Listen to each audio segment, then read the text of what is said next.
దయగలిగిన ప్రభు, మహిమ కలిగిన దేవుడవు, మహోన్నతుడవు, మీకు స్తోత్రాలు. మరొక పునరుద్ధానం మీ సన్నిధిలో ఉండి మీ నామాన్ని స్తుతించడానికి మీరు ఇచ్చినటువంటి అవకాశాన్ని బట్టి కృతజ్ఞతలు చెల్లిస్తున్నాం. పాటలలో, ప్రార్థనలో, అలాగే ఆరాధనలో కూడా మీరు మహిమ పొందారు. వాక్యమై ఉన్న దేవుడుగా మా అందరితో మీరు మాట్లాడి మహిమ పొందమని, మీ దాసుని మీ ఆత్మచాటును మరుగుపరిచి ప్రతి ఒక్కరికి కావలసినటువంటి నీ మాటనిచ్చి మమ్మల్ని అందరినీ బలపరిచి మహిమ, ఘనత, ప్రభావాలు మీ ఘననామానికి పొందుకొనమని ప్రభువైన యేసు నామములో ప్రార్థించి వేడుకుంటున్నాం మా పరమ తండ్రి, ఆమేన్. నిర్గమాకాండం 32వ అధ్యాయము. నిర్గమాకాండం 32వ అధ్యాయము 1 నుండి 35 వచనాలు ఒకసారిగా చదువుదాము. తర్వాత అవసరత మేరకు మనము వాక్యంలోకి చూస్తాము. కాబట్టి చదువుతున్నప్పుడు ప్రతి ఒక్కరు కూడా ఆ వాక్యం వైపు శ్రద్ధగా మనం చూద్దాం. నిర్గమాకాండం 32వ అధ్యాయం 1 నుండి 35 వచనాలు చదువుకుందాం. మోషే కొండ దిగకుండా తడుము చేయుట ప్రజలు చూచినప్పుడు ఆ ప్రజలు అహరోను వద్దకు కూడి వచ్చి, లెమ్ము, మా ముందర నడుచుట ఒక దేవతను మా కొరకు చేయుము. ఐగుప్తులో నుండి మమ్మను రప్పించిన ఆ మోషే అనువాడు ఏ మాయనో మాకు తెలియదని అతనితో చెప్పిరి. అందుకు అహరోను మీ భార్యలకు, మీ కుమారులకు, మీ కుమార్తెలకు చెవులకున్న బంగారు పోగులను తీసి నా యొద్దకు తెండని వారితో చెప్పగా, ప్రజలందరూ తమ చెవులనున్న బంగారు పోగులను తీసి అహరోను వద్దకు తెచ్చిరి. అతడు వారి యొద్ద వాటిని తీసుకుని పొగరుతో రూపమును ఏర్పరిచి దాన్ని పోతపోసిన దూడగా చేసెను. అప్పుడు వారు, ఓ ఇశ్రాయేలు, ఐగుప్తు దేశంలో నుండి నిన్ను రప్పించిన నీ దేవుడు ఇదే అనిరి. అహరోను అది చూచి దాని ఎదుట ఒక బలిపీఠము కట్టించెను. మరియు అహరోను రేపు యెహోవాకు పండుగ జరుగునని చాటింపక మరునాడు వారు ఉదయమున లేచి దహన బలులను, సమాధాన బలులను అర్పించిరి. అప్పుడు జనులు తినుటకు, త్రాగుటకు, కూర్చుండి ఆడుటకు లేచిరి. కాగా యెహోవా మోషేతో ఇట్లనెను, నీవు దిగి వెళ్ళుము. ఐగుప్తు దేశము నుండి నీవు రప్పించిన నీ ప్రజలు చెడిపోయిరి. నేను వారికి నియమించిన త్రోవ నుండి త్వరగా తొలగిపోయి తమ కొరకు పోతపోసిన దూడను చేసుకుని దానికి సాగిలపడి బలినర్పించి, ఓ ఇశ్రాయేలు, ఐగుప్తు దేశము నుండి నిన్ను రప్పించిన నీ దేవుడు ఇదే అని చెప్పుకొనేరనెను. మరియు యెహోవా ఇట్లనెను, నేను ఈ ప్రజలను చూచియున్నాను. ఇదిగో, వారు లోబడనల్లని ప్రజలు. కావున నీవు ఊరకుండుము. నా కోపము వారి మీద ఉండును. నేను వారిని కాల్చివేసి నిన్ను గొప్ప జనముగా చేసేదనని మోషేతో చెప్పగా, మోషే తన దేవుడైన యెహోవాను బ్రతిమాలుకొని, యెహోవా, నీవు మహాశక్తి వలన, బాహుబలము వలన ఐగుప్తు దేశంలో నుండి రప్పించిన నీ ప్రజల మీద నీ కోపము మండనేలా. ఆయన కొండలలో వారిని చంపునట్లును, భూమి మీద నుండి వారిని నశింపచేయునట్లును కీడు కొరకే వారిని తీసుకుని పోయినని ఐగుప్తులు ఏల చెప్పుకొనవలెను. నీ కోపాగ్ని నుండి మళ్ళుకొని నీవు నీ ప్రజలకు ఈ కీడు చేయక దాన్ని గూర్చి సంతాపపడుము. నీ సేవకులైన అబ్రహాము, ఇస్సాకును, ఇశ్రాయేలును జ్ఞాపకము చేసుకొనుము. నీవు వారితో ఆకాశ నక్షత్రముల వలె నీ సంతానము అభివృద్ధి చేసి నేను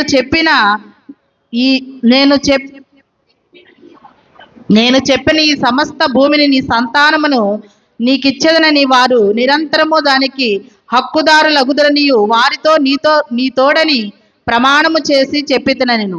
అంతటా యెహోవా తన ప్రజలకు చేసేదనని చెప్పిన కీడును గూర్చి సంతాపపడెను. మోషే శాసనములు గల 2 పలకలను చేత పట్టుకొని కొండ దిగి వచ్చెను. ఆ పలకలు ఇరుప్రక్కలను వ్రాయబడినవి. అవి ఈ ప్రక్కను ఆ పక్కను వ్రాయబడి ఉండెను. ఆ పలకలు దేవుడు చేసినని ఆ పలకల మీద చెక్కబడిన వ్రాత దేవుని చేవ్రాత.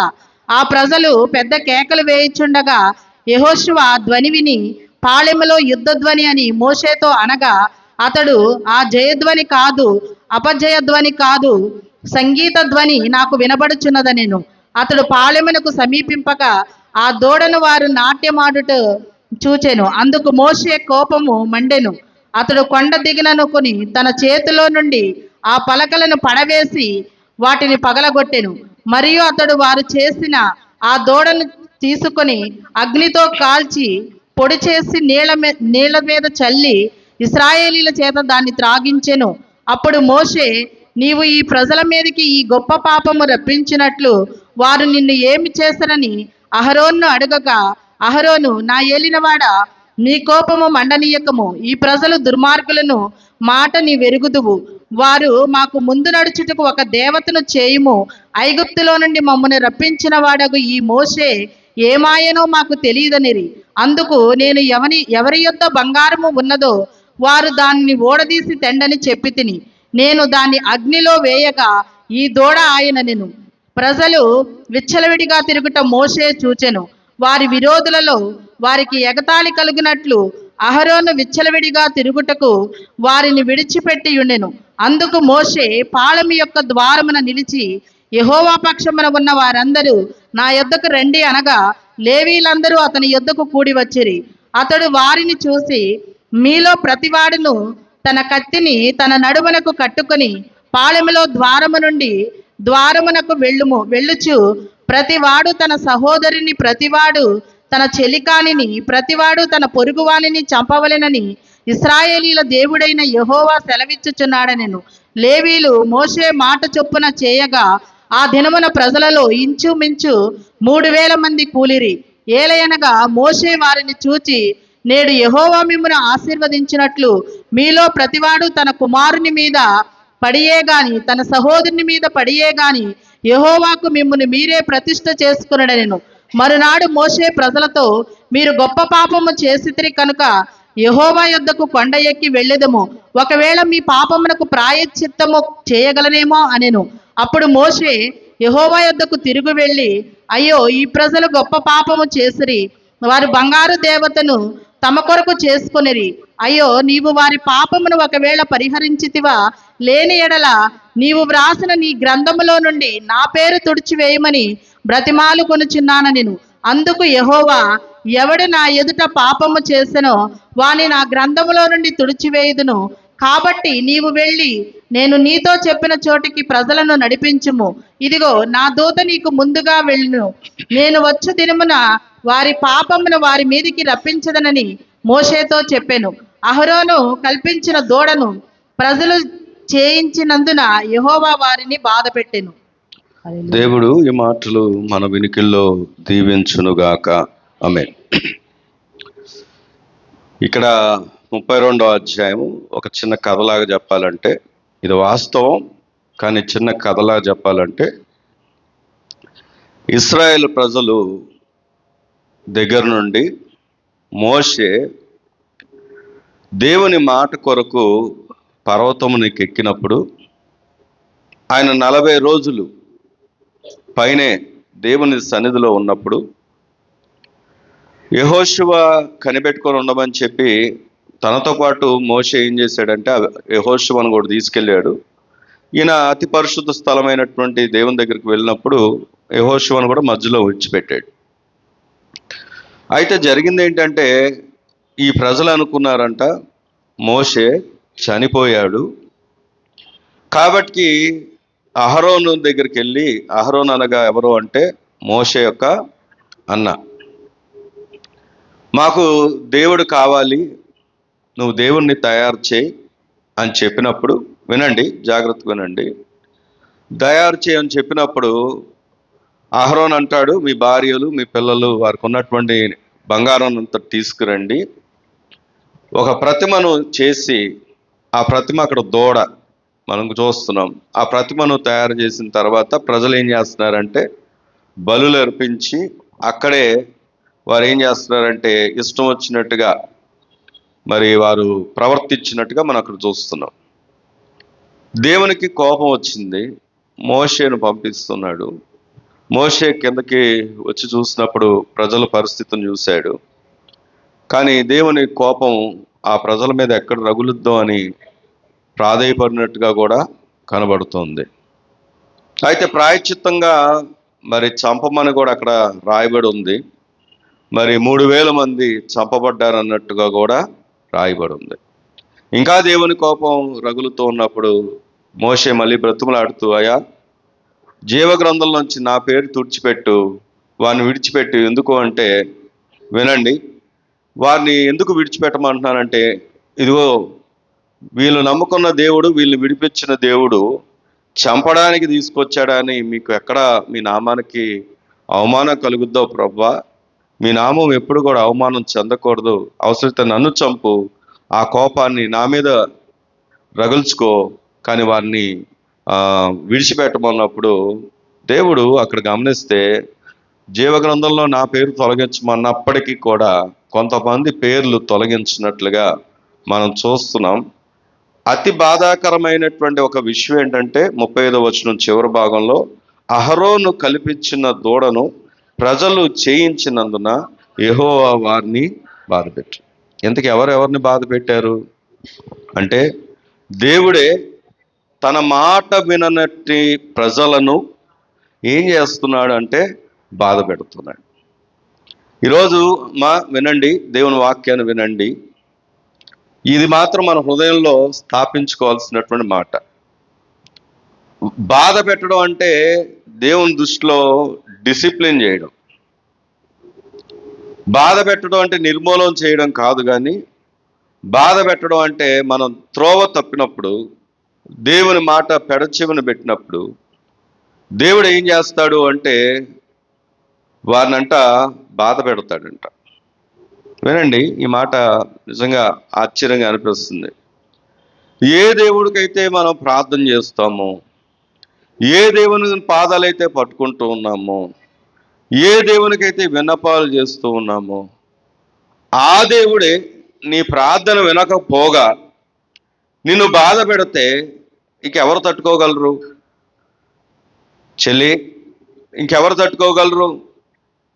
ఈరోజు దేవుని వాక్యం ఎందుకు ఈ మాట ఆలోచన చేస్తున్నాం అంటే, ప్రతి క్రైస్తవుడు తెలుసుకోవాల్సిన విషయం, మనకు బలహీనత వచ్చిన, శ్రమలు వచ్చిన ప్రతిదీ కూడా మనం ఎవరి మీద వేయకూడదంటే దుష్టుడి మీదో సాతాను మీదో వేయకూడదు. నేనేం వారికి రిప్రజెంటేటివ్ని కాదు, కానీ ఎందుకు ఈ మాట చెప్తున్నానంటే, అసలు మనను మనం పరిశీలన చేసుకోవాల్సిన అవసరత ఎంతైనా ఉంది. ఈ శ్రమ నా జీవితంలోకి రావడానికి, వింటున్నారా? వెంటనే ఎక్కడికి వెళ్ళిపోతున్నారు సిస్టర్స్, ముఖ్యంగా మీరే. ఈ శ్రమ నా జీవితంలో రావడానికి ఒకటి, ఇది ఎందువలన వచ్చింది, ఈ శోధన ఎందువలన కలిగింది, ఇది నా పాపమా, లేదా దేవుడు నన్ను టెస్ట్ చేస్తున్నాడా? టెస్ట్ అనే మాట ఎలా చెప్పొచ్చు అంటే, వినండి, ఇశ్రాయేల్ ప్రజల్ని ఎన్ని సంవత్సరాలు తిప్పాడు చెప్పండి అరణ్యంలో? 40 సంవత్సరాలు. 40 సంవత్సరాలు ఇశ్రాయేల్ ప్రజల్ని తిప్పినప్పుడు క్లియర్గా రాయబడి ఉంటుంది, మిమ్మల్ని అణుచుటకు, మిమ్మల్ని పరీక్షించుటకు అని. ఎందుకు 40 సంవత్సరాలు ఈయన అరణ్యంలో తిప్పాడంటే, అది 40 సంవత్సరాలు వెళ్ళవలసిన మార్గము కాదు. అయినప్పటికీ 40 సంవత్సరాలు ఎందుకు తిప్పాడు అంటే, ఒకటి, వారిలో ఉన్న గర్వం, వారిలో ఉన్న అహంకారం అణిచివేయడానికి. రెండోది ఏంటంటే, వారు సంపూర్ణంగా దేవుని మీద ఆధారపడడానికి ఆయన పరీక్షించాడు. అంత మాత్రమే కాదు, వారి సనుగుళ్ళు గొనుగుళ్ళు కూడా అందులో ఉన్నాయి. వారు శోధించబడడానికి వారు కూడా కారణమయ్యారు. సరే, ఇక్కడ కూడా 40 అనే అనుభవం కనబడుతుంది. ఎన్ని రోజులు వెళ్ళాడు మోషే అంటే, మొదటి వచనంలో ఉంటుంది, ఆయన 40 రోజులు ఎక్కడికి వెళ్ళాడో తెలుసా? కొండ మీదకి వెళ్ళాడంట. దేవుని స్తోత్రం కలుగును గాక. ఇక్కడ కూడా ఈ ప్రజలు ఈ 40 రోజులు మోషే కనబడకపోతే, మనం గమనించినట్లయితే ఆ 40 రోజులు మోషే కనబడకపోతే వీళ్ళు అనుకున్నారంట మోషే చనిపోయాడు. ఇక వెంటనే వారికి ఉన్నంత భక్తినంతా విడిచిపెట్టారు. వెంటనే ఆ 40 రోజుల్లోనే వాళ్ళలో మార్పు వచ్చేసింది. 40 రోజుల యొక్క టెస్టింగ్ పీరియడ్లోనే, చెల్లి వినాలి, 40 రోజుల యొక్క టెస్టింగ్ పీరియడ్లోనే వారేంటో వాళ్ళు తేరిపోయింది. ఈరోజు అదే పరీక్ష నీ ముందుకు వస్తుందేమో, ఆల్రెడీ వచ్చేసి ఉందేమో నాకు తెలియదు. మరి నీలో దేవుడు చూడాలనుకుంటుంది ఏమిటో ఈరోజు వాక్య సందేశం అదే. ఏంటో తెలుసా? నిజమైన విశ్వాసం. అందరూ చెప్పండి ఏంటది? నీ పక్కన ఉన్న చెప్పండి ఏంటది? నిజమైన విశ్వాసం నీకుందో లేదో, మనకుందో లేదో, దేవుడు పరీక్షిస్తున్నటువంటి కాలంలో మనకు ఉండాల్సినటువంటి అనుభవాలు ఏంటో ఈరోజు వాక్య రూపంగా మనము నేర్చుకోబోతున్నాం. దేవుని స్తోత్రం కలుగును గాక. మళ్ళీ నేను జ్ఞాపకం చేస్తున్నాను, నిజమైన విశ్వాసం మనకుందో లేదో, నీకుందో లేదో, అక్క వింటున్నావా? నీకుందో లేదో తెలుసుకోవడానికి దేవుడు మనకిచ్చినటువంటి వాక్య సందేశం ఇది. రండి మనం చూద్దాం వీరికి నిజమైన విశ్వాసం యొక్క పరిణామాలు ఎలా ఉండాలి, ఏ లక్షణాలు ఉండాలి అని ఆలోచన చేస్తే, ఇప్పుడు రండి 32వ అధ్యాయము, ఇందాక చదువుకున్న మాట 1వ వచనం నేను చదువుతున్నాను, చూడండి.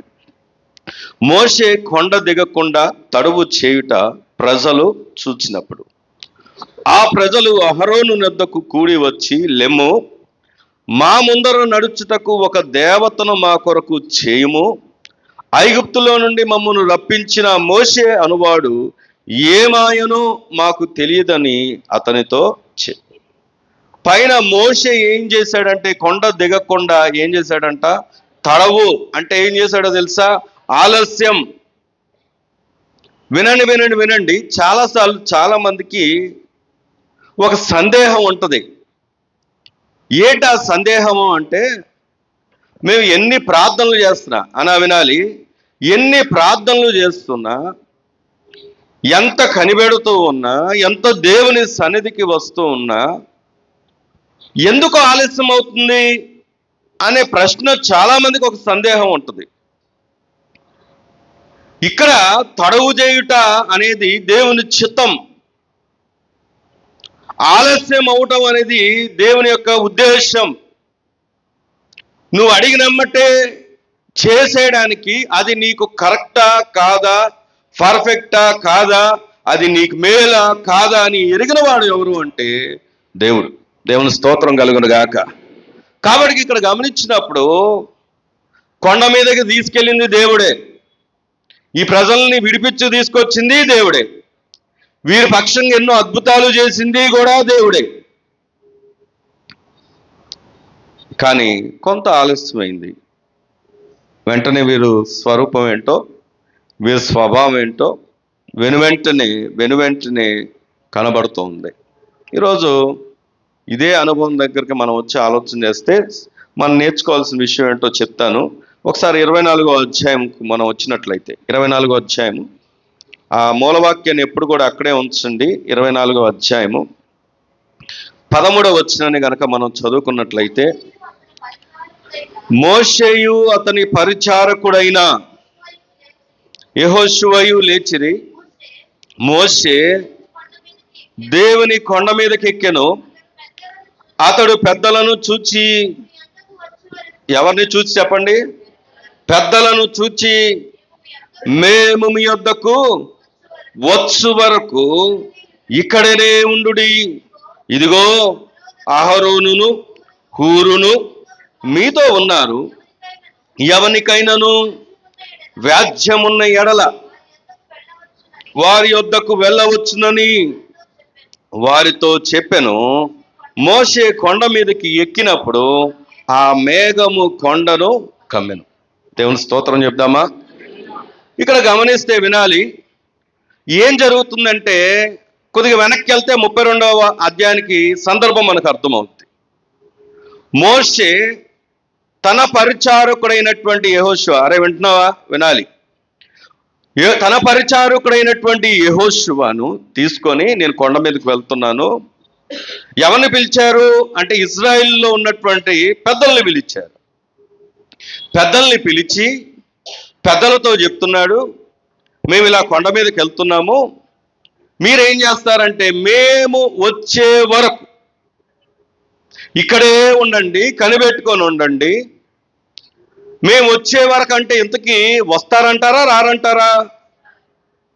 చెప్పాలి అందరూ. వస్తారంటారా రారంటారా? వస్తారు. కాబట్టి మేము వస్తాం. వచ్చే వరకు మీరేం చేయాలి అంటే కనిపెట్టుకొని ఉండండి. మీకు ఒక లీడర్స్ను కూడా ఇచ్చి వెళ్తున్నా నేను, అహరోనును హూరును.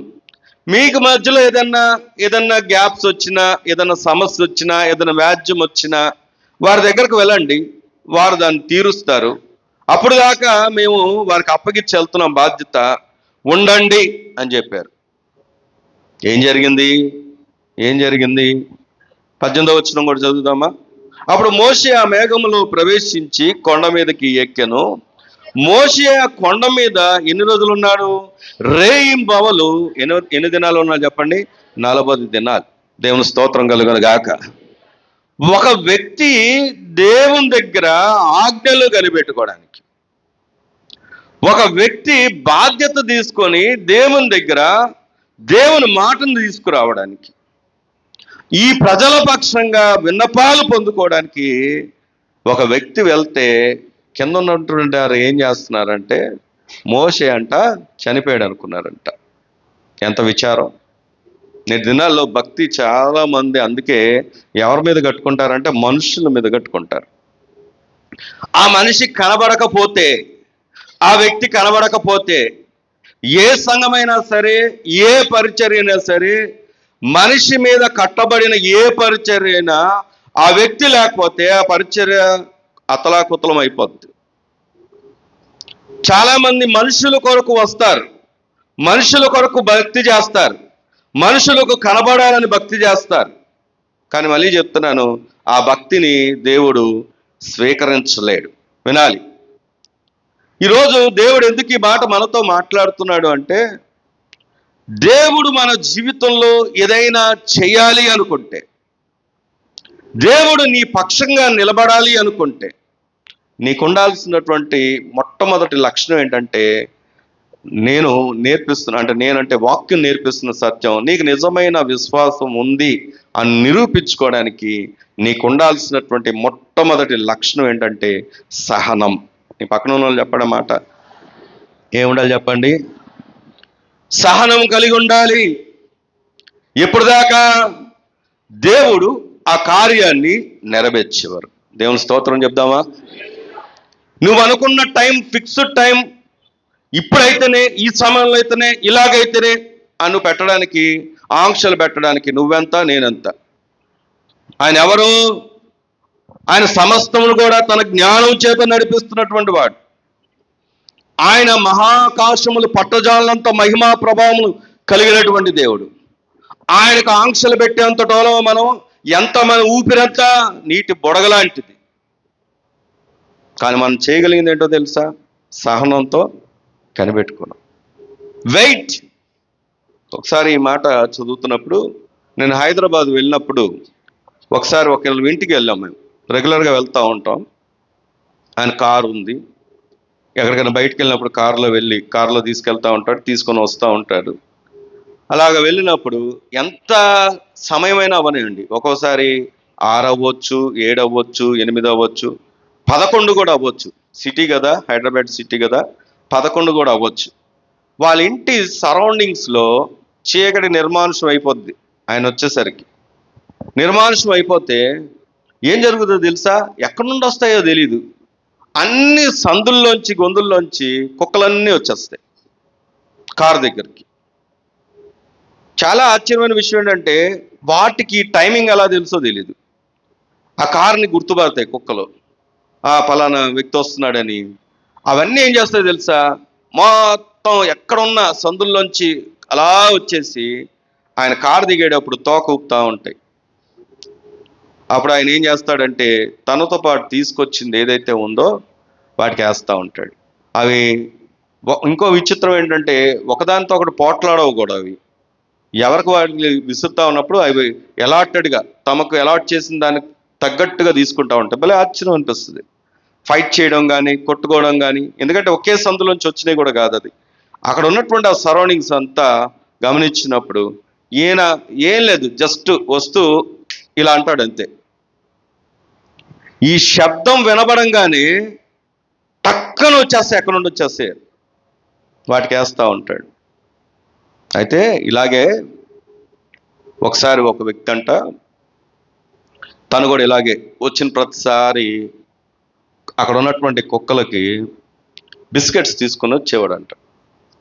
ఒకరోజు అలాగే తీసుకొని వస్తూ ప్రతిరోజు వేస్తూ ఉన్నాడు.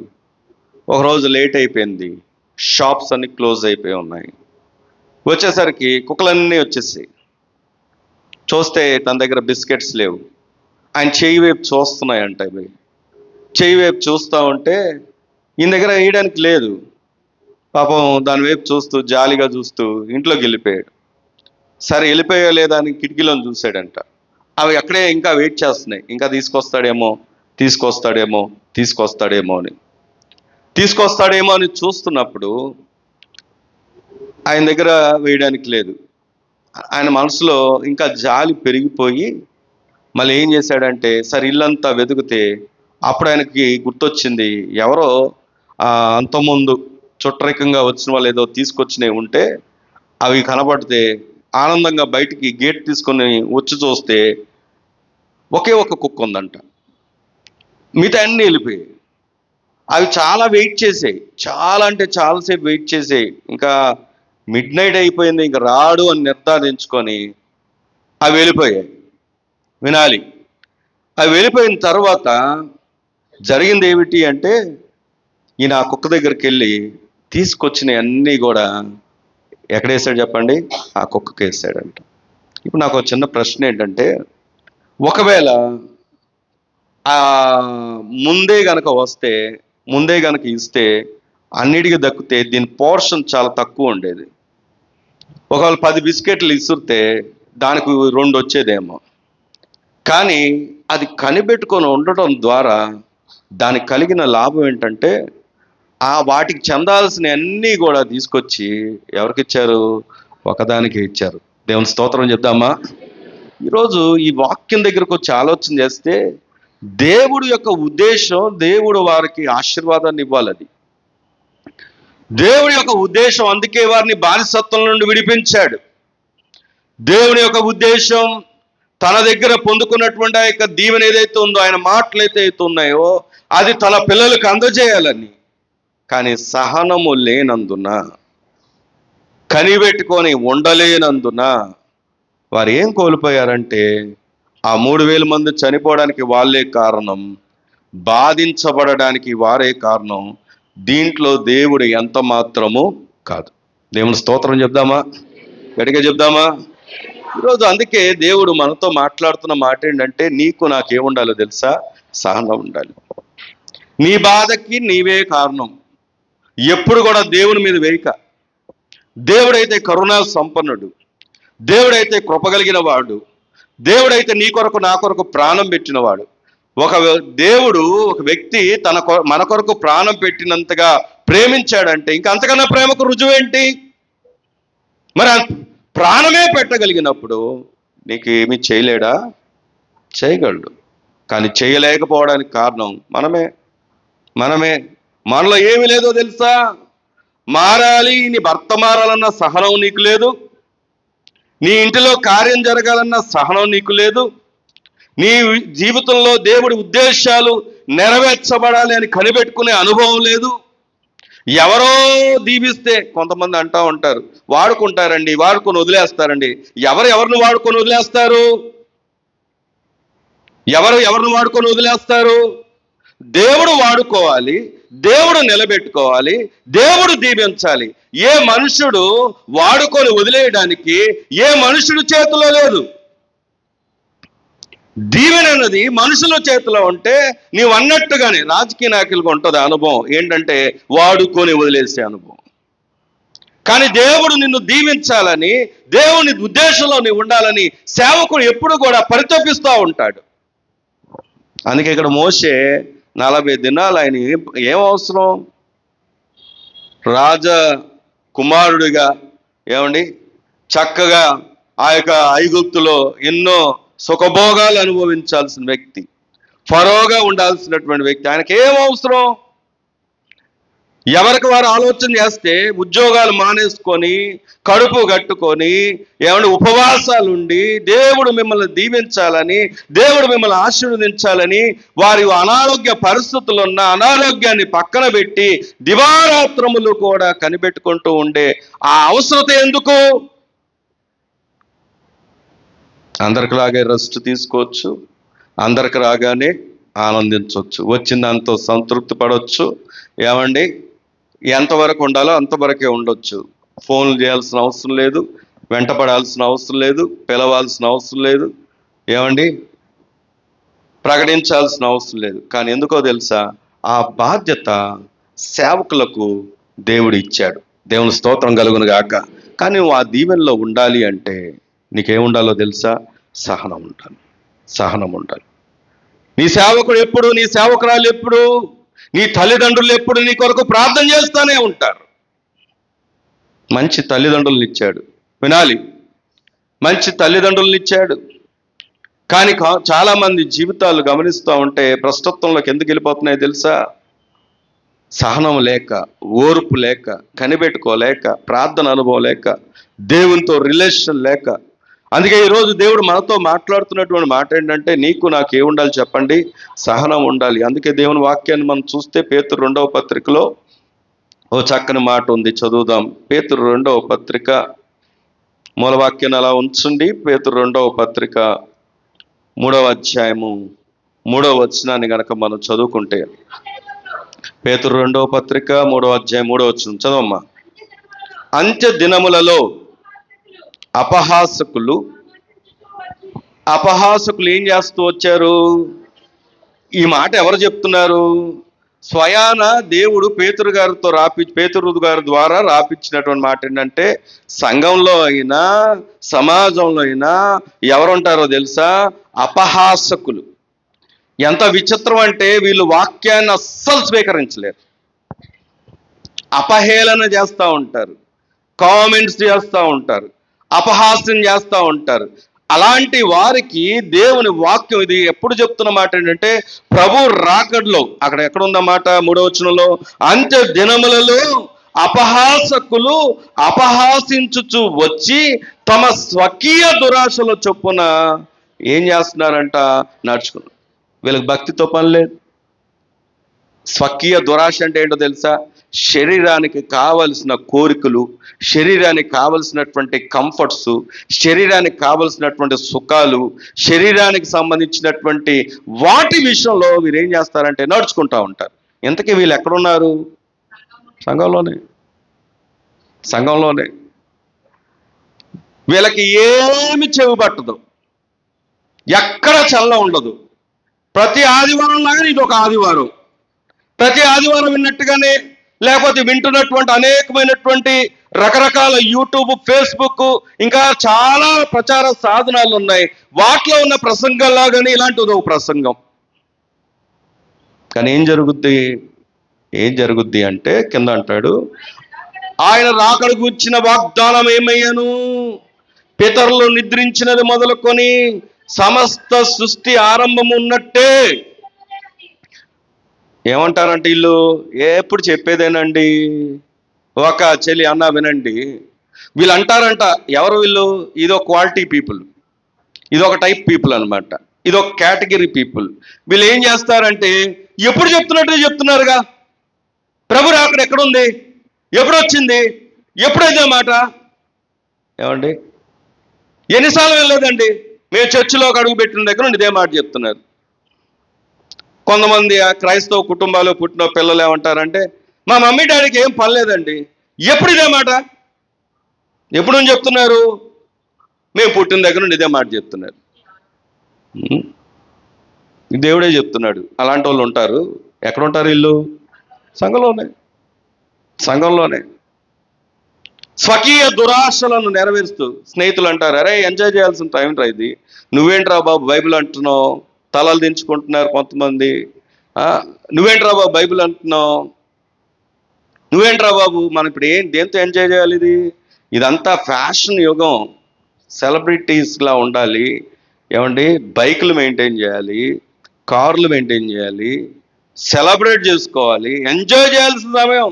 ఎప్పుడో లాస్ట్కి అప్పుడు చూద్దాంలే. ఈ మాట ఎవరు చెప్తారు? సంఘంలో ఉన్న వాళ్ళే. వారంట తన స్వకీయ దురాశలను ప్రకారం నడుచుకుంటారంట, అపహాసం చేస్తూ ఉంటారు. అయితే ఏం జరుగుద్ది? అలా అంటారంట, ఆయన రాకడ గురించిన వాగ్దానం ఏమేను, పితరులు నిద్రించడం మొదలుకొని సమస్తమును సృష్టి ఆరంభమున్నట్టే నిలిచి ఉన్నది అని చెప్పుదరని మొదట మీరు తెలుసుకొనవలెను. 10వ వచనం చదివితే, అయితే ఆగండి, ఇలా అందరూ అనుకుంటా ఉన్నారు. ఎప్పుడులాగే చెప్పుకుంటున్నారండి, ఎప్పుడులాగే వింటున్నామండి, ఎప్పుడులాగే వినబడుతుందండి ఈ మాట, కొత్తగా ఏం జరగట్లేదు, ఎప్పుడులాగే వినబడుతుంది. అయితే 10వ వచనంలో, ప్రభువు దినము దొంగ వచ్చినట్లు వచ్చును, ఆ దినమున ఆకాశములు మహాధ్వనితో గతించిపోవును, పంచభూతములు మిక్కటమైన వేండ్రముతో లయమైపోవును, భూమియు దాని మీద ఉన్న కృత్యములు కాలిపోను. ఒక్క మాట. అయితే ఎప్పుడు? అయితే ఇలా అనుకుంటున్నప్పుడే హేళన చేసేవాళ్ళు హేళన చేస్తూ ఉంటారు, అపహాస్యం చేసేవాళ్ళు అపహాస్యం చేస్తూ ఉంటారు, ఎంజాయ్ చేసేవాళ్ళు ఎంజాయ్ చేస్తూ ఉంటారు. దేవుడు రాకడ ఎవరు చెప్పారండి? అప్పటి నుండి ఇదే మాట చెప్తున్నారు. అసలు యేసు ప్రభు వారు ఆయన మనుషుడిగా వచ్చినప్పటి నుండి కూడా ఇదే మాట చెప్తున్నారు. ఆయన కూడా అదే చెప్పాడుగా, పరలోక రాజ్యం సమీపించి ఉన్నది. అప్పటి నుండి చెప్తుంటే రాకడ, అప్పటి నుండి చెప్తుంటే ఈ మాటలు ఈరోజు కొత్తగా మాకు చెప్తారేంటి సడన్గా? అయితే సమస్తం ఏమైపోతాయి తెలుసా? లయమైపోతాయి. నా ప్రశ్న ఏంటంటే, అలాంటి పరిస్థితి నీ ముందు నిలబడితే నీ పొజిషన్ ఏంటి? నువ్వు ఎక్కడ ఉంటావు? ఈ క్షణాన, ఈ సమయాన్న ఇదే సంభవిస్తే నువ్వు ఎక్కడ ఉంటావు? ఏమైపోతావు? ఎక్కడికి పరిగెత్తుతావు? ఎక్కడికి పరిగెత్తగలవు? ఏ దీవుల్లో దాక్కోగలవు? ఏ ఫారిన్ కంట్రీలో దాక్కోగలవు? ఎవరు నిన్ను దాయగలరు? అమెరికా వాళ్ళు, చైనా వాళ్ళు ఇప్పుడు పోటాపోటీగా ఏం చేస్తున్నారంటే, ఒక పోటాపోటీగా తయారు చేస్తున్నారు. యుద్ధ విమానాలు, అణుబాంబులు ఎవరికి తోచినట్టు వాళ్ళు తయారు చేసుకుంటున్నారు. ఎందుకో తెలుసా? పోటీ అనమాట. అప్పుడప్పుడు మీరు యూట్యూబ్లో కావాలంటే కొట్టి చూడండి.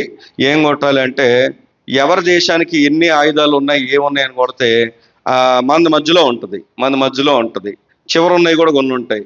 ఈ అమెరికా, చైనా, తర్వాత రష్యా, యూరప్, ఇవన్నీ ఫ్రంట్ లైన్లో ఉంటాయి. వాళ్ళ దగ్గర ఉన్నటువంటి ట్యాంక్స్ ఎన్ని ఉన్నాయి, యుద్ధ విమానాలు ఎన్ని ఉన్నాయని. వీళ్ళు కనిపెట్టే ఏంటంటే, ఆఖరికి రేడార్స్ కూడా కనిపెట్టలేవు. అంటే అర్థం ఏంటో తెలుసా? ఎక్కడైనా ఏదైనా ఎగురితే వెంటనే కనిపెట్టే సాధనాలు, అంత టెక్నాలజీ ఉంది. ఇప్పుడు ఇండియాలో మన గన్నవరంలో ఒక విమానం ఎగిరింది అనుకోండి, యుద్ధ విమానం, అది కూడా ట్రేస్ చేయగలిగినంత టెక్నాలజీ ఉంది. కాబట్టి వీళ్ళు ఎలాంటి టెక్నాలజీస్ తయారు చేస్తున్నారంటే, ఎవరూ కనిపెట్టలేనంత, ఏ రాడార్కు దొరకనంత టెక్నాలజీస్ కూడా కనిపెడుతున్నారు. నీ మాట ఎందుకు చెప్తున్నానంటే, ఒకవేళ భూమి, దాని మీద ఉన్న సమస్తం లయమైపోతే నిన్ను దాయగలిగిన ఏ టెక్నాలజీ ఉంటుంది చెప్పండి? ఉందా? చేస్తారా ఎవరన్నా?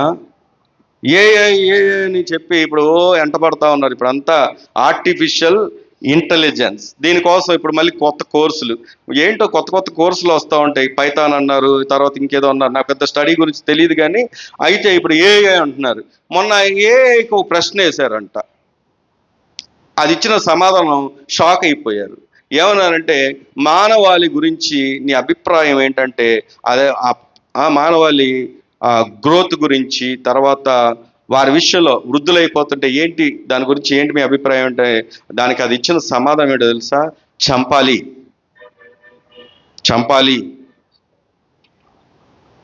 ఆ మధ్యకాలంలో ఒక రోబోట్ చేసి సోఫియా అనేదో పేరు పెట్టారు దానికి.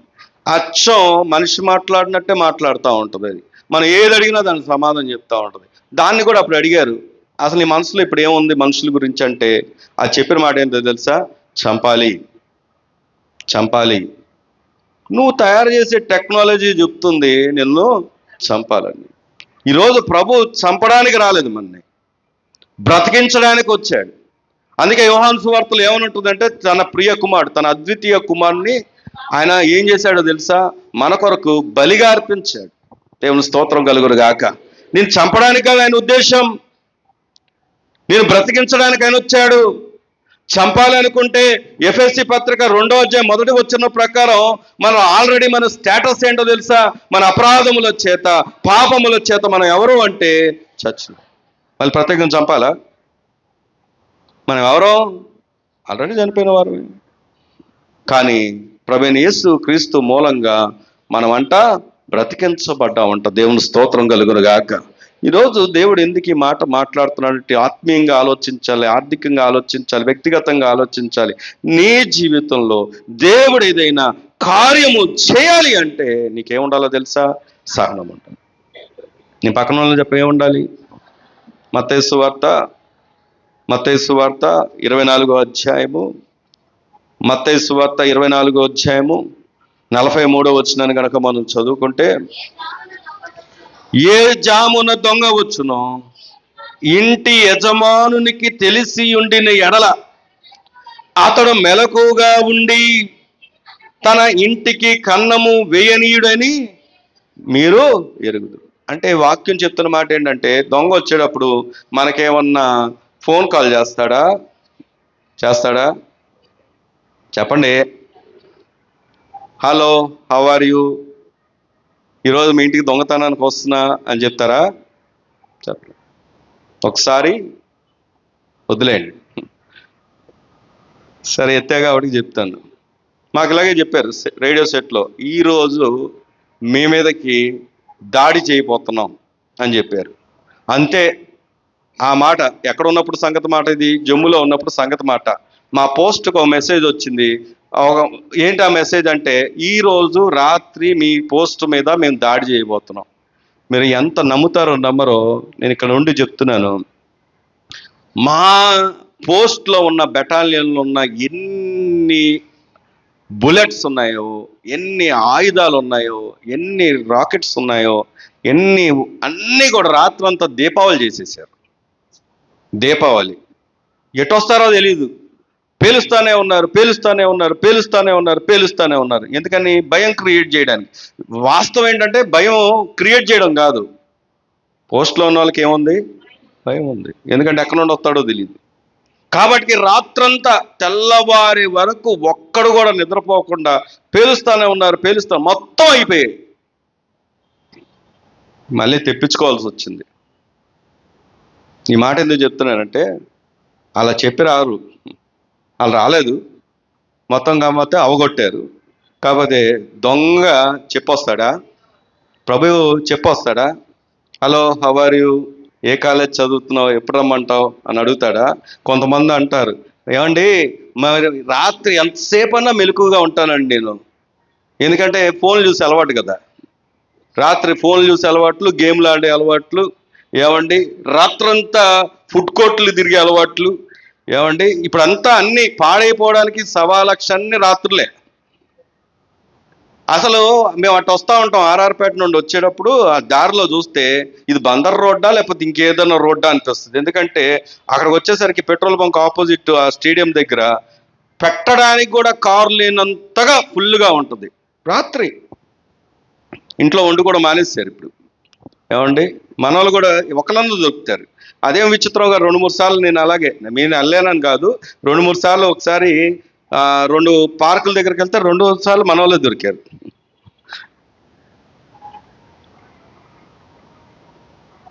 దేవుడు వచ్చేది చెప్పిరాడు, ఎప్పుడైనా రావచ్చు. నువ్వు మెలకు లేని సమయం రావచ్చు.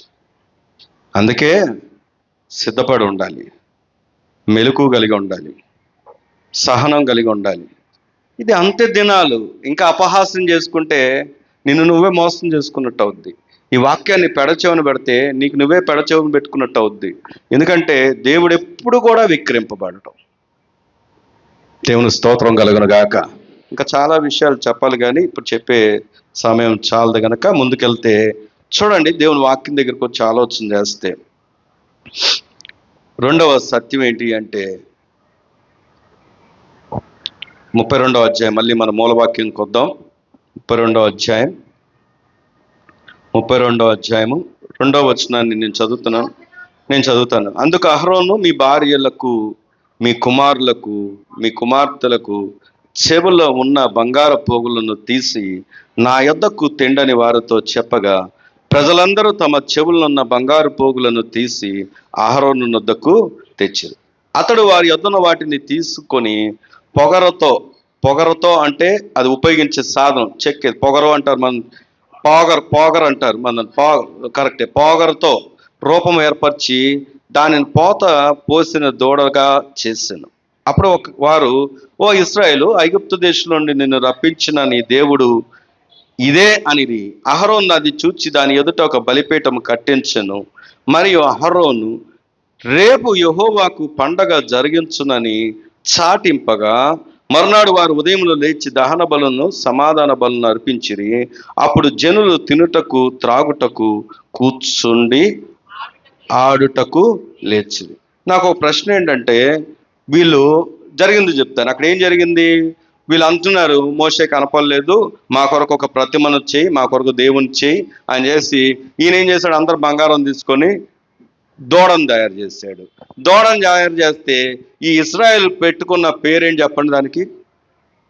వారు చేసినటువంటి ఆ దూడకి లేదా ఆ ప్రతిమకు వారు పెట్టుకున్న పేరేంటి? ఏం పేరు పెట్టారు? అరే చదివేటప్పుడు వినలేదా? ఏం పేరు పెట్టారు? మరునాడు ఐగుప్తు దేశంలో నుండి నిన్ను రప్పించిన నీ దేవుడు ఇదే అనేది. అహరోను రేపు యెహోవాకు పండగ జరుపునని చాటి. నా ప్రశ్న ఏంటంటే, ఎంతకి వారు విడిపించబడి తీసుకురాబడి వారు నమ్మినటువంటి ఆ ప్రతిమ పేరేంటంట? యెహోవా. ఏంటంట? ఏమండి, దేవుడు అలా చెప్పాడా?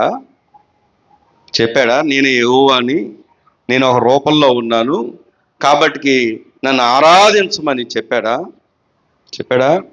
వీళ్ళు ఏం పెట్టుకున్నారు? యెహోవా అని పేరు పెట్టుకున్నారంట. ఇది నేర్పించే సత్యాన్ని చెప్పడానికంటే ముందు కూడా నేను అడగాలనుకుంటున్న విషయం ఏంటో తెలుసా? చాలా మంది భక్తి ఎలా చేస్తారో తెలుసా? తమకు తోచినట్టుగా చేస్తారు. ఉన్నారా ఇక్కడే? దేవుని దగ్గరికి వస్తే దేవుడు కోరుకున్నట్టుగా ఉండరు చాలా మంది. దేవుని వాక్యం ప్రకటించబడినప్పుడు చాలా మందికి ఏమనిపిస్తుంది అంటే కష్టంగా ఉంటుంది. అందుకే అన్యులు ఎందుకు అంటే, వాళ్ళు లోకంలో పూజించే వాటిని పూజిస్తూనే వాళ్ళు చేయాల్సినవి చేస్తూ ఉంటారు. వాళ్ళకి ఏ నొప్పి ఉండదు, ఏ బాధ ఉండదు, ఏ చలనం ఉండదు. అక్కడే సినిమా పాటలు ఉంటాయి, అక్కడే క్యాబరే డాన్సులు ఉంటాయి, అక్కడే అన్ని రకాల పనులు జరుగుతూ ఉంటాయి, దానిలో ఆనందిస్తూ ఉంటారు. కానీ మన దగ్గరకు వచ్చేసరికి ఏమవుద్ది? ఈ దేవుడు ఏం చెప్తాడు? నువ్వు పరిశుద్ధంగా ఉండాలని చెప్తాడు, నీ బ్రతుకును మార్చుకోవాలని చెప్తాడు, నువ్వు ఎలా నడుచుకోవాలో చెప్తాడు, నీ ప్రవర్తన ఎలాగుండాలో చెప్తాడు. ఇది ప్రజలకు ఏంటంటే నచ్చదా? నచ్చదు. కష్టంగా ఉంటుంది. అందుకే దేవుని దగ్గర రావడానికి, మారడానికి, మనసు మార్చుకోవడానికి, మార్పు చెందడానికి, ప్రభువుని అంగీకరించడానికి చాలామంది ఏమంటారు అంటే, ఇదిగోండి ఒకవేళ దేవుని దగ్గరకు వస్తే ఇప్పుడు నేను రాలేనండి. ఎందుకు రాలేను అంటే, నేను సంపూర్ణంగా మారిపోయాక వస్తా. నేను ఒక మాట సూటిగా అడుగుతున్నాను, సాధ్యమా? నువ్వు మారిపోయాక వస్తే ఇంకా దేవునితో పనే ఉంది. నువ్వు దేవుని దగ్గరకు వస్తే నీ బ్రతుకులు మారుస్తాడు ఆయన. నువ్వు దేవుని దగ్గరకు వస్తే నీ పరిస్థితులు మారుస్తాడు ఆయన. అదే నీ చేతిలో ఉండి నీవు మారగలిగినట్లయితే దేవుడితో పని ఉంది. అది ఎప్పటికీ సాధ్యం కాదు. మా జీవితంలో మా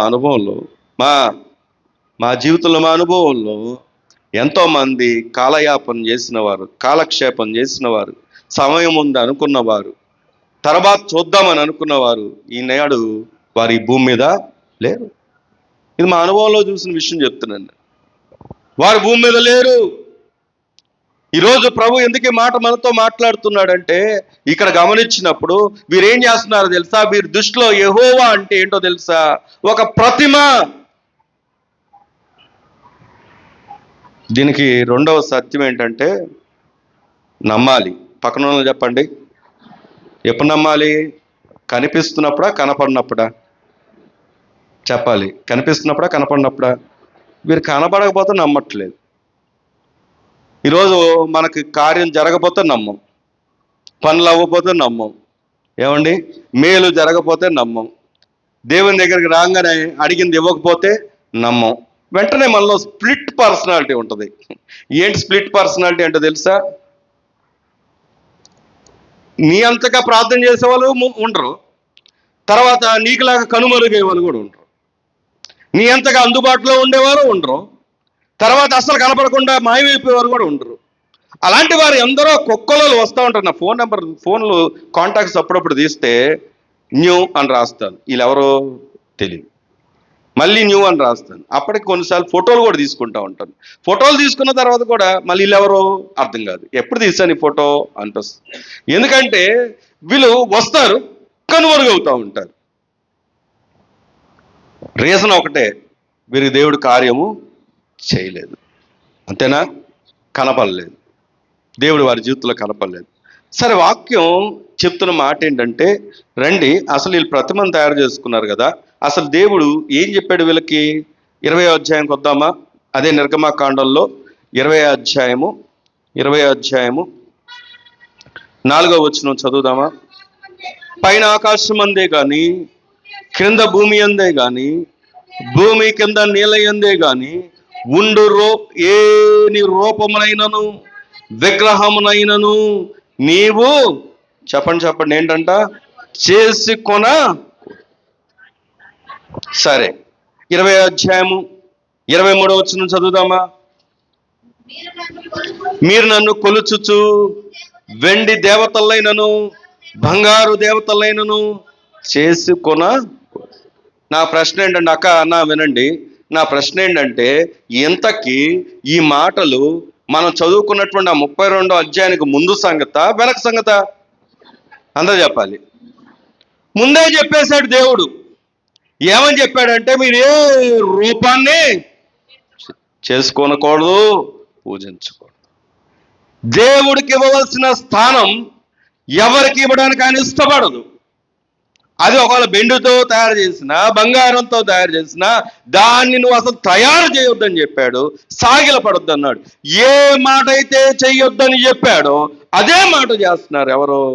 ఇశ్రాయేలు. ఇప్పుడు చెప్పండి, బాధ పెట్టడం రైట్ అంటారా, రాంగ్ అంటారా? మాట్లాడాలి. చెప్పండి, రైట్ అంటారా, రాంగ్ అంటారా? ఎందుకండి దేవుడు అన్యాయస్తుడు అంటారు? ఎందుకండి దేవుని సంపూర్ణంగా నమ్మలేరు? ఎందుకంటే దేవుణ్ణి ఎప్పుడు కూడా తోలనాడుతూ ఉంటారు? కారణం ఏంటో తెలుసా? నీకు భక్తి చేయడం రాక దేవుడు నీ జీవితంలో కార్యం చేయలేకపోతున్నాడు తప్పించి దేవుడు చేయలేక కాదు. దేవుడు ఎప్పుడు కూడా దేవుడే. మనం నమ్మేమని నమ్మలేదని ఆనందం వింటున్నావా? పేరు ఉపయోగించకూడదని ఇందాక ఆగుతున్నాను నేను. దేవుడు ఈరోజు మనతో ఎందుకు ఈ మాట చెప్తున్నాడంటే, వినండి, నమ్మాలి. దేవుడు చాలా స్పష్టంగా చెప్పాడు. నూతన నిబంధనలు ఏమని చెప్పండిదంటే, మనం దృశ్యమైన వాటిని చూడక దేన్ని చూడాలంట? అదృశ్యమైన వాటిని నిదానించి చూడాలంట. దేవుని స్తోత్రం చెప్దామా? భక్తి అంటే అది, విశ్వాసం అంటే అది. విశ్వాసం అంటే ఏంటో తెలుసా? నిరీక్షించబడు వాటి యొక్క నిజస్వరూపం. ఆయన ఉన్నాడని, ఆయన ఫలము దయచేస్తాడని నమ్మాలి. ఇశ్రాయేలు ప్రజలు ఏం చేస్తున్నారు? మోషే కనపడటం మానేయంగానే ప్రతిమను తయారు చేసేసారు. ఈరోజు నేను ఇంకో మాట చెప్పనా? మనం బహుశా భౌతికమైనటువంటి ఒక విగ్రహాన్ని తయారు చేయకపోవచ్చు, కానీ మన హృదయంలో, మన తలంపుల్లో, మన క్రియల్లో, మన ఆలోచనలో చాలా విగ్రహాలు ఉన్నాయి.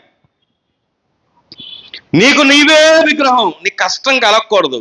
రోజంతా పనికెళ్ళి, ఉద్యోగానికి వెళ్ళి, ఆ నడుము నొప్పులే ఉండండి, చేతుల నొప్పులే ఉండండి, కాళ్ళ నొప్పులే ఉండండి, ఏ సమస్యలైనా ఉండనివ్వండి, అక్కడైతే ఈ గంటలు కష్టపడి వస్తావే, దేవుని మందిరంలో ఒక గంట ఉండలేవా?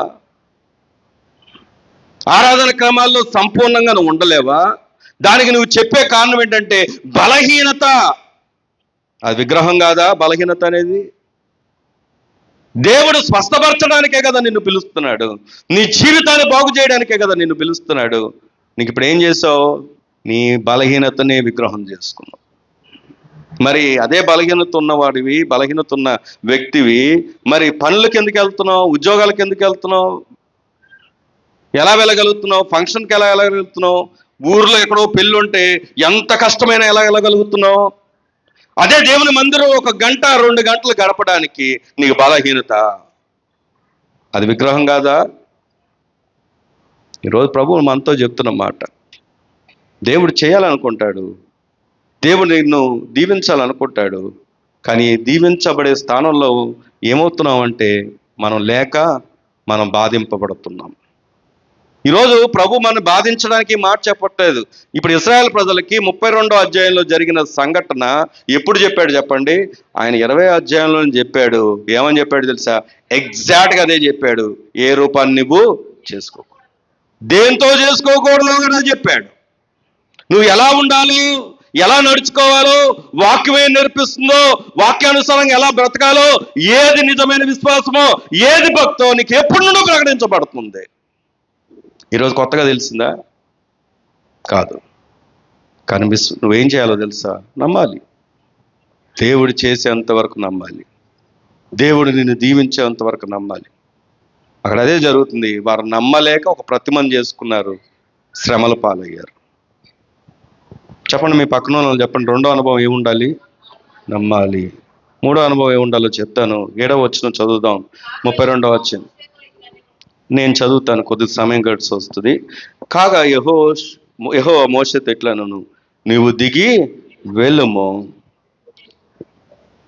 ఐగుప్తు దేశం నుండి నీవు రప్పించిన నీ ప్రజలు. ఒక మాట, ఇంతకీ వారు ఏ ప్రజలు? ఎవరి ప్రజలు చెప్పాలి? అందరూ చెప్పాలి, ఎవరి ప్రజలు? కానీ దేవుడు ఏమని చెప్తున్నాడు? ఏ ప్రజలని చెప్తున్నాడు ఆయన. ఇప్పుడు చెప్పాల్సి వస్తే ఏమని చెప్పాలి? ఆయన విడిపించింది ఆయన, చెప్పాల్సింది ఎవరు? నా ప్రజలు. ఏ ప్రజలంట? ఇప్పుడు ఏమంటున్నాడు ఆయన? ఎందుకు వచ్చింది ఆ వ్యత్యాసం? అదే దేవుడు మోషేను లేపి, మోషేను నిలబెట్టి, పలానా దగ్గరికి వెళ్ళు, నా పిల్లలు పడుతున్న వేదన నేను చూస్తున్నాను, వారి దుఃఖాన్ని చూస్తున్నాను, వారి రోదన చూస్తున్నానని చెప్పిన దేవుడు, అంత కరుణా సంపన్నుడైనటువంటి దేవుడు, వాళ్ళు ఎక్కడో మొరపెడుతుంటే విన్న దేవుడు, ఇప్పుడు ఇక్కడికి వచ్చేసరికి ఎందుకు దూరం అయ్యారు చెప్పండి? రీజన్ ఏంటంటారు? దానికి ఒక్క మాటలో చెప్పాలంటే అవిధేయత. చెప్పండి. నీ ప్రజలు, ఇప్పుడు నేను మళ్ళీ అడుగుతున్నాను, దేవుడే మనని దూరం పెడితే మనకు సహాయం చేయగలిగిన వాళ్ళు ఎవరు? ఒకవేళ ఇదే మాట ఈరోజు మనం అందరం చెప్తాం, ఏమండి నా దేవుడు అని. ఒకవేళ ఆ దేవుడు నీ గురించి చెప్పాల్సి వస్తే, తమ్ముడు విను విను విను విను ఒకవేళ దేవుడు నీ గురించి చెప్పాల్సి వస్తే, నా కుమారుడు అని నీ గురించి చెప్పగలడా? నువ్వు దేవుని దృష్టిలో పరాయి వ్యక్తివా, తన సొంత వ్యక్తివా? ఈ ప్రశ్న సమాధానం వద్దు, నీకు నువ్వు ఆలోచన చేసుకో. ఏంటి నన్ను దేవుణ్ణి దూరం చేసే ఆ వ్యత్యాసం ఎక్కడి నుండి వచ్చింది అంటే, దానికి ఒకే ఒక కారణం, అవిధేయత. అందుకే నేను దాన్ని పాజిటివ్ వేవ్లో ఇలా రాసుకున్నాను. ఏమని అంటే, విధేయత కలిగి ఉండాలి. నీ పక్కన వాళ్ళు చెప్పండి అన్నమాట. దేవుడు నిన్ను దీవించాలంటే ఏముండాలి చెప్పండి? విధేయత కలిగి ఉండాలి. ఎవరికి? దేవుని మాటకి, దేవుడు చెప్పిన మాటకి. దేవుడు చెప్పినటువంటి మాటకి ఎప్పుడైతే మనం విధేయులమై ఉంటామో, దీవించే బాధ్యత ఎవరిదో తెలుసా? దేవుందే. దాంట్లో శ్రమలు రావా, కష్టాలు రావా, కొదువులు లేవా, సమస్యలు లేవా, బలహీనతలు లేవా అంటే ఉన్నాయి. ఇశ్రాయేల్ ప్రజలకు సమస్యలే రాలేదా? అసలు దారి పొడుగున ఎన్ని సమస్యలు వచ్చాయి. అయినప్పటికీ దేవుడు ప్రతిసారి ఏం చేస్తూ వచ్చాడో తెలుసా? విడిపిస్తూనే ఉన్నాడు, సహాయం చేస్తూనే ఉన్నాడు. దేవుని స్తోత్రం చెప్దామా? చాలా విషయాలు చెప్పాలి కానీ చెప్పే సమయం లేదు. కానీ మూడవ విషయం ఏంటంటే విధేయత ఉండాలి మనకి. మొదట ఏముండాలి చెప్పండి? సహనం ఉండాలి. రెండో ఏముండాలి? నమ్మకం ఉండాలి. చూసా జరిగిన తర్వాత ఏమండి? సాక్ష్యం అంటే జరిగిన తర్వాత చెప్పడమా? సాక్ష్యం అంటే జరిగిన తర్వాత చెప్పడం కాదు, నిరీక్షణతో చెప్పడం. దేవుని స్తోత్రం కలుగును గాక. మూడవది ఏముండాలంటే విధేయత ఉండాలి. ఎవరైతే దేవునికి విధేయులై ఉంటారో వారు ఎక్కడున్నా కానీ దేవుడు ఏం చేస్తాడో తెలుసా? వారిని లిఫ్ట్ చేస్తాడు. దేవుని స్తోత్రం కలుగును గాక. అది పూరి గుడిసె అవ్వచ్చు, లేకపోతే బిల్డింగ్ కూడా అవ్వచ్చు. ఆయనకేం వ్యత్యాసం లేదు. ధనవంతులని వ్యత్యాసం, పేదవారు అని వ్యత్యాసం అదేం లేదు. పేదవారైతే ఎక్స్ట్రా ఆయన ఏమైనా కరుణ చూపిస్తాడేమో, ధనవంతులైతే తక్కువ చూపిస్తాడనే వ్యత్యాసం లేదు. దేవుడు అలాగ నియమించాడు. ఎవరికి తగినట్టుగా వారిని ఆయన ఈ భూమి మీద ఉంచాడు. అది వారి సామెత. ఎందుకంటే మనకు చూస్తే బోయాజు ఉంటాడు. ఆయన ఎలాంటి వాడు చెప్పండి? మిగుల ఆస్తి గలవాడు. బోయాజుని ఎన్నుకోలేదో దేవుడు? ఎన్నుకున్నాడు. అలాంటి వారు కూడా కావాలి. కానీ దానికోసం ప్రయాసపడకండి. ధనాపేక్ష ఉండకూడదు. ధనాపేక్ష ఏం చెప్పండి? సమస్త కీడులకు మూలం. రండి, 4వ విషయాన్ని జ్ఞాపకం చేస్తాను. 11వ వచనం నేను చదువుతాను. 11వ వచనం నేను చదువుతాను. ఏంటంటే అక్కడ చదువుతున్నప్పుడు మోషే తన దేవుడైన యెహోవాను బ్రతిమలానుకొని, యెహోవా నీవు మహాశక్తి వలన బాహుబలం వలన ఐగుప్తు దేశం నుండి రప్పించిన నీ ప్రజల మీద. మోషే ఏమంటున్నాడు చెప్పండి? దేవుడేమో నీ ప్రజలు అంటున్నాడు. మోషే ఏమంటున్నాడు? నా ప్రజలు కాదు ప్రభువా, నీ ప్రజలు అంటున్నాడు. ఎందుకో తెలుసా? ద ఒరిజినల్ పేటెంట్ హక్కు, ద ఒరిజినల్ రైట్స్ ఎవరికైనా ఉన్నాయంటే ఆ దేవునికి మాత్రమే. దేవుని స్తోత్రం చెప్దామా? సేవకుడు అనేవాడు జస్ట్ ఎవరో తెలుసా? ఒక గైడ్. సేవకుడు అనేవాడు ఎవరో తెలుసా? జస్ట్ ఒక మెంటోర్. సేవకుడు అనేవాడు ఎవరు అంటే జస్ట్ ఒక మేనేజర్. యజమానుడు ఎవరో తెలుసా? దేవుడే. దేవుని స్తోత్రం కలుగునుగాక. అందుకే ఆయన పనివారిగా మా బాధ్యత మేము నెరవేర్చాలి. Result is up to God. అది దేవుని చేతిలో ఉంది. నేను ఎవరి దగ్గరికి వెళ్ళి బలవంతంగా ఎవరి హృదయాల్ని మార్చలేను. వారి హృదయాలు తెరవాలన్నా, అది ప్రకటించబడాలన్నా, రక్షించాలన్నా అది దేవుని ఉద్దేశం. ఎవరు ఎన్నికలో ఉంటారో వారు, ఏర్పరచబడిన వారు మాత్రమే రక్షించబడతారు. ప్రభు అన్న ప్రతివాడు దేవుని రాజ్యమును చూడలేడు. ఆ అల్టిమేట్ రైట్స్, అధికారాలు ఎవరికి ఉన్నాయంటే దేవుడికే ఉన్నాయి. ఎందుకు ఈ మాట జ్ఞాపకం చేస్తున్నాం అంటే 4వ అనుభవం ఏంటంటే ఎరగాలి. నీ పక్కన వాళ్ళని చెప్పండి ఆ మాట. ఎరగాలి. ఏం ఎరగాలి? ఇక్కడ మోషే అంటాడు, మీరు తర్వాత చదువుకోండి. ఏమంటాడో తెలుసా? అయ్యా నీ ప్రజలు, వాళ్ళు నా ప్రజలు కాదు. అది మనం ఎరగాలి. మనం ఎవరి ప్రజలమో తెలుసా? దేవుని ప్రజలం. ఎప్పుడైనా నువ్వు నలుగురు స్నేహితులతో, లోకస్తులతో ఉంటే, యవన తమ్ములు వినండి, నలుగురు స్నేహితులు లోకస్తులతో ఉంటే మీకు తెలియాల్సిన విషయం ఏంటంటే, మీరు ఎరగాల్సిన విషయం ఏంటంటే, మీరు మీ సొత్తు కాదు, మీ ఇష్టానుసారంగా ఉంటే దేవుని నామానికి అవమానం. నిష్టానుసారంగా ప్రవర్తిస్తే నిన్ను బట్టి దేవుని నామానికి ఏముందో తెలుసా? అవమానం. నువ్వు ఉండకూడని స్థలంలో, వెళ్ళకూడని స్థలాల్లో, ఉండకూడనటువంటి ప్రదేశాల్లో, ఉండకూడనటువంటి వ్యక్తులతో, మాట్లాడకూడనటువంటి మాటలు మాట్లాడితే నువ్వు ఎవరిని రిప్రజెంట్ చేస్తున్నావో తెలుసా? దేవుణ్ణి. నేను మా అబ్బాయి, ఇది సందర్భానుసారంగా చెప్తున్నాను, మా పెద్ద అబ్బాయి స్కూల్ నుండి వచ్చాడు. స్కూల్ నుండి వస్తే నాకు కోపం వచ్చింది. కోపం రావడానికి కారణం ఏంటంటే తను చెప్పులు వేసుకొని వచ్చాడు. కొద్దిగా తనతో చిన్న కాన్ఫ్లిక్ట్ లాగా మాట్లాడాను నేను. కొద్దిగా బాధ కూడా అనిపించింది. రీజన్ ఏంటి అంటే నేను చెప్పాను, ఒకటే మాట చెప్పా, చెప్పులు ఎందుకు వేసుకెళ్ళావు? షూ వేసుకెళ్ళొచ్చు కదా. స్కూల్ యూనిఫామ్ ఎలా ఉండాలి అంటే డిసిప్లిన్గా ఉండాలి, ఖచ్చితంగా షూ ఉండాలి. షూ ఎందుకు లేదు నీకు అంటే తను చెప్పిన కారణం ఏంటంటే షూ చిరిగిపోయాయి అన్నాడు. అది వాస్తవమే, షూ చిరిగిపోయాయి, చూపించాడు కూడా, చిరిగిపోయాయి. అయితే విషయం ఏంటంటే నేను ఒకటే మాట అడిగాను, షూ చిరిగిపోయాయి, నన్ను అడిగితే నేను కొన్నా తన దగ్గర తనకు సమాధానం లేదు. మళ్ళీ అడిగాను, ఇంతకీ నువ్వు నాకు చెప్తే నేను కొంటాను. నాకు డిసిప్లిన్ ఉండాలి. ఎందుకు అంటే స్కూల్కి నువ్వే వెళ్ళొచ్చు, కానీ నువ్వు రిప్రజెంట్ చేసేది ఎవరిని అంటే నన్ను. మీ నాన్న షూ కూడా కొనలేడా అని అడగరా? నువ్వు ఎవరిని చూపిస్తున్నావు? నన్ను చూపిస్తున్నావు అని చెప్పాను. ఈ మాట ఎందుకు చెప్తున్నానంటే, ఈ భూమి మీద మనం ఎవరి ప్రజలం చెప్పండి? ఎవరికి రిప్రజెంటేటివ్స్ మనం? దేవునికి. నువ్వు ఏ స్థలంలో ఉంటున్నావో, ఎక్కడ ఉంటున్నావో, ఎలా ఉంటున్నావో, ఏ విధంగా నడుచుకుంటున్నావో, ఏం మాట్లాడుతున్నావో, ఎలా బ్రతుకుతున్నావో, నువ్వు ఎవరిని చూపిస్తున్నావో తెలుసా? దేవుణ్ణి అనే ఒక ఎరిగిన అనుభవాలు మనకు ఉండాలి. దేవుని స్తోత్రం కలుగును గాక. ఇక్కడ అదే జరుగుతుంది. ఈయన ఏం చేస్తున్నాడంటే, మోషే, అయ్యా వారు నా ప్రజలు కాదు, నీ ప్రజలు. అంత మాత్రమే కాదు, 13వ వచనంలో అంటాడు, ఏమంటాడు చూడండి, నీ సేవకులైన అబ్రహామును, ఇస్సాకును, ఇశ్రాయేలును జ్ఞాపకం చేసుకోమని ఎవరితో చెప్తున్నాడు? మోషే దేవునితో చెప్తున్నాడు. అయ్యా వారి మీదకి నీ కోపం వస్తే ఎలాగా? అబ్రహామును జ్ఞాపకం చేసుకో, నువ్వు వాగ్దానం ఇచ్చావు కదా. ఇస్సాకును జ్ఞాపకం చేసుకో, నువ్వు వాగ్దానం ఇచ్చావు కదా. ఏమండి, ఆయన అంటున్నాడు, ఇశ్రాయేలును జ్ఞాపకం చేసుకో, నువ్వు వాగ్దానం ఇచ్చావు కదా. ఎందుకు ఈ మాటను జ్ఞాపకం చేస్తున్నాడు తెలుసా?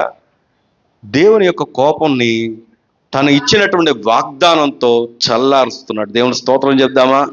గట్టిగా చెప్దామా? ఇంకా గట్టిగా చెప్దామా? నేను ఒక మాట అడుగుతున్నాను, దేవుడిచ్చిన వాగ్దానాన్ని నువ్వు ఎరిగే మాట్లాడుతున్నావా? ఎరిగే బ్రతుకుతున్నావా? చాలా మందికి తమ దేవుడు ఏంటో తెలియదు, ఆయనలో ఉన్న సుగుణాలు ఏంటో తెలియదు, ఆయన ఏమై ఉన్నాడో తెలియదు, ఆయన ఏం చేస్తాడో తెలియదు. ఎందుకో తెలుసా? ముందు దేవుడి గురించి నీకు అవగాహన లేదు. దేవుడు ఏదైనా నీ జీవితంలో చేయాలంటే ముందు వాగ్దానం నమ్మాల్సింది ఎవరంటే నీవే. ఎరగాలి, ఆయన ఏంటో నీవు ఎరగాలి. చెప్పండి, నీ పక్కన ఉన్న వాళ్ళు చెప్పండి, నేను కలిపి చెప్పేస్తున్నాను. మనం వాగ్దానాన్ని ఏం చేయాలి చెప్పండి? నమ్మాలి. దేవుడు అన్యాయస్తుడు కాదు. ఈ జరిగిన సందర్భం అంతట్లో దేవుడు నేరం ఉందా, మనుషుల నేరం ఉందా చెప్పండి? దేవుడు వాళ్ళని శిక్షించడానికా వాళ్ళని ఏర్పరచుకుంది కాదు. ఇప్పుడు అదా మాట మన దాకా వస్తే, దేవుడు మనని ఆల్రెడీ నశించిపోవాల్సిన స్థితిలో ఉండి మన ఎన్నోసార్లు కాపాడుకుంటూ వచ్చాడు నిన్ను నాశనానికి అప్పగించడానికా కాదు, నువ్వు దీవించబడడానికే. కానీ దీవెనకి ఎక్కడ దూరం అవుతున్నావు అంటే, నీలో సహనం లేదేమో, నమ్మకం లేదేమో, విధేయత లేదేమో, ఒకవేళ ఆయన వాగ్దానాన్ని నమ్మట్లేదేమో, ఆయన ఎరగలేదేమో. ఈరోజు దేవుని మాటను మనం చూస్తే చూడండి, నేను సూటిగా 2 విషయాలు డైరెక్ట్గా చూపించేస్తాను. 15వ వచనంలో ఏమని ఉంటుంది అంటే, చదవద్దు, నేను చూపిస్తాను. ఆయన ఏం చేస్తాడంటే చూడండి, కిందకి దిగుతాడు. దిగిన తర్వాత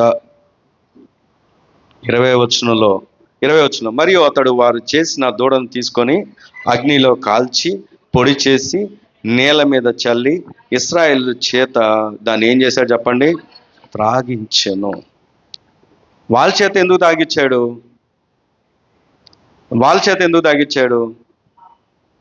కారణం ఏంటి అంటే, ఎవరి ఫలం వారు అనుభవిస్తారు.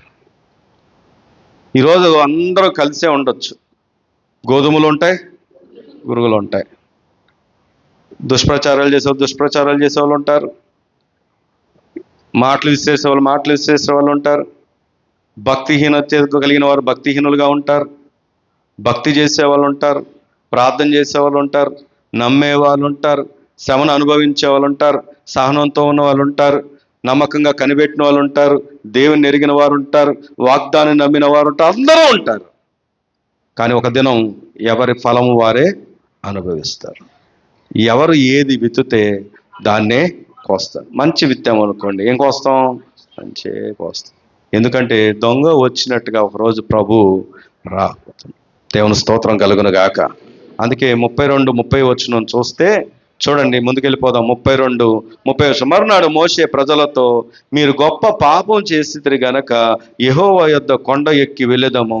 ఒకవేళ మీ పాపమునకు ప్రాయశ్చిత్తము చేయగలనేమో అని.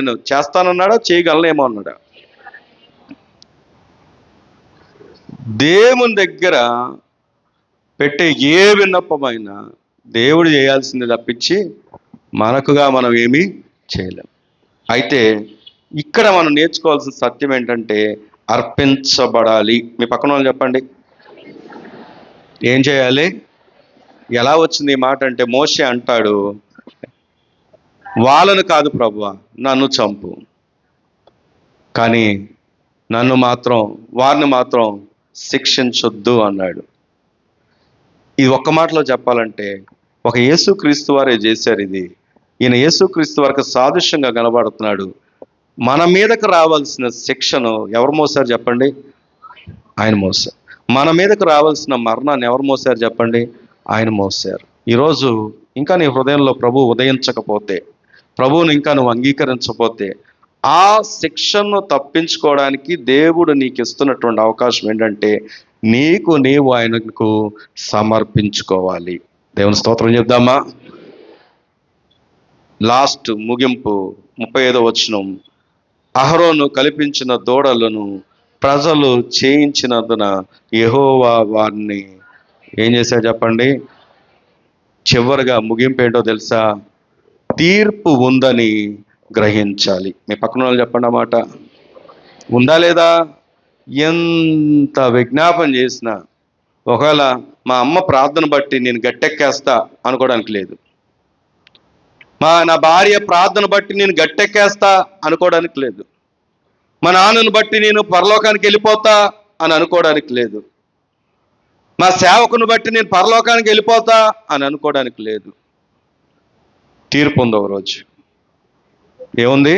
తీర్పు. మోషే అడ్డుపడ్డాడు, దానికి ముందు 3000 మంది చనిపోయారు. కానీ అదే సందర్భాన్ని మనం చూస్తే నూతన నిబంధనలో 3000 మంది బాప్తిజం కూడా పొందారు. దేవుని స్తోత్రం చెప్దామా? 2 సందర్భాలను మనం తేరి చూస్తే 3000 మంది నశించిపోవడానికి కారణం వారి పాపం, కానీ 3000 మంది బాప్తిజం పొంది రక్షించబడ్డానికి కారణం వాళ్ళు ఒప్పుకోలు. ఈరోజు వాక్యం నీ ముందుంది. నిజమైన విశ్వాసం నీకుందో లేదో పరిశీలన చేసుకుంటూ ప్రార్థన చేసుకుందాం. తండ్రి, నాయన పరిశుద్ధుడా, నీ పరిశుద్ధ గణనామానికే కృతజ్ఞత స్తోత్రాలు చెల్లిస్తున్నాం. ఒకని తల్లి ఒకరిని ఆదరించినట్లుగా అనుక్షణము నీ వాక్యము చేత అయ్యా మమ్మల్ని పోషిస్తూ ఆదరిస్తూ సంరక్షిత స్తోత్రములు నాయన. ఎంత గొప్ప దేవుడు అయ్యా, ఎంత ప్రేమ కలిగిన తండ్రి అయ్యా. నీ ప్రేమకి ఎలా కట్టలేం తండ్రి. నీ ప్రజలు ఎలా ఉండాలో, వారు ఎలాంటి ఆశీర్వాదం పొందాలో, వారు దేని కొరకు పిలువబడ్డారు, ఎన్నిక చేయబడ్డారు, ఏర్పాటు చేయబడ్డారు, వారు ఎరగక నశించిపోయినప్పటికీ కూడా మరలా నాయన ఒక ప్రత్యేక రీతిలో మాట్లాడుతూ వస్తూ ఉన్నా. నువ్వు ఏర్పరచుకున్న వారిని, నువ్వు ఎన్నిక చేసుకుని నీ పిల్లలు, నువ్వు పిలుచుకున్న వారు అయ్యా, నువ్వు విమోచించబడిన వారు ఐగుప్తులో నుండి ఏరు చేస్తావు నాయన, ప్రత్యేకపరిచావు నాయన. అయ్యా, ఎందుకనగా నీవుండు స్థలంలో నిరంతరం ఉండాలని, నిత్య జీవములో, నిత్య కృపలో, నిత్యత్వంలో, ఆ నిత్య మహిమలో నేను చేరాలని అయ్యా మా కొరకు మార్గమును తండ్రి నాయన, మా కొరకు నాయన దాచి నాయన మార్గమును బయలుపిస్తూ మా నాయకునిగా సహాయకునిగా మీరు మాతో మాట్లాడుతూ వస్తున్నారు తండ్రి. వందనాలు నాయన. ఇంకా ఎనల వారిగా ఉన్నామేమో, దయతో మమ్మల్ని అందరినీ క్షమించండి, కనికరించండి ఆయన. ఎంతో చక్కగా, ఎంతో వివరణగా, ఎంతో ఒక ప్రత్యేక రీతిలో తండ్రి నీకే స్తోత్రములు నువ్వు నాయన ఈ దినము మా అందరితో మాట్లాడారు. అయ్యా అయ్యా అయ్యా అయ్యా తండ్రి, నీ మాట వినటం వలనే మాకు దీవెన, విధేయత చూపటం వలనే మాకు దీవెన, సహనముతో కనిపెట్టడం వలనే మాకు దీవెన నాయన. మమ్మల్ని మేము అర్పించుకోవటం వలనే మాకు దీవెన. ఇక రెండోది ఏమీ లేదు నాయన. మా దీవెనంతా మాతోనే ఉంది, మా ఆశీర్వాదం అంతా మాతోనే ఉంది, మా అభివృద్ధి నాతోనే ఉంది. నాయన అది మిమ్మల్ని కలిగి ఉంటే మా అభివృద్ధి, ఆశీర్వాదం, దీవెన, సమాధానం. నాయన ఇంకరు మా దుర్భాషలు, ఇంకరు మా తండ్రి నాయన నాయన అది అసభ్యకరమైన అయ్యా దుష్ట ఆలోచనలు ఎవరిలో ఎక్కడ ఏలకుండా వాటి నుండి ఇడిపించబడి ప్రభా నిన్ను గనపరిచేవారుగా, కొనియాడేవారుగా, నీ మాట విని లోబడేవారుగా, విధేయత కలిగిన ఆయన అయ్యా నువ్వు ఇచ్చే నాయన సర్వ సంపద, ఆశీర్వాదం, దీర్ఘాయుకు వారసులగినట్లుగా నీ కృప సంఘం మీద, సేవ మీద, మినిస్ట్రీ మీద, కూడి ఉన్న కుటుంబాల మీద, నాపై మాపై కుమ్మరించి విలాసులు ఇంకా బలంగా నిలబెట్టి ఘనంగా వాడుకోమని మీ ఆత్మ నడిపింపు చేత నాయన ప్రజలు నీ తట్టు తిరిగి నీలో నాయన అంటుగట్టి ఏరుపారు ఫలవంతంగా ఫలించినట్లుగా నీ కృప దయచేయమని ప్రార్థన చేస్తూ ఇతబడిన నీ మాటలు మా హృదయాలను నూరంతలుగా నాయన ఫలింపు దయచేయమని నజరేయుడని యేసు నామమున అడిగి వేడుకొని పొందున్నాం పరమ తండ్రి, ఆమేన్.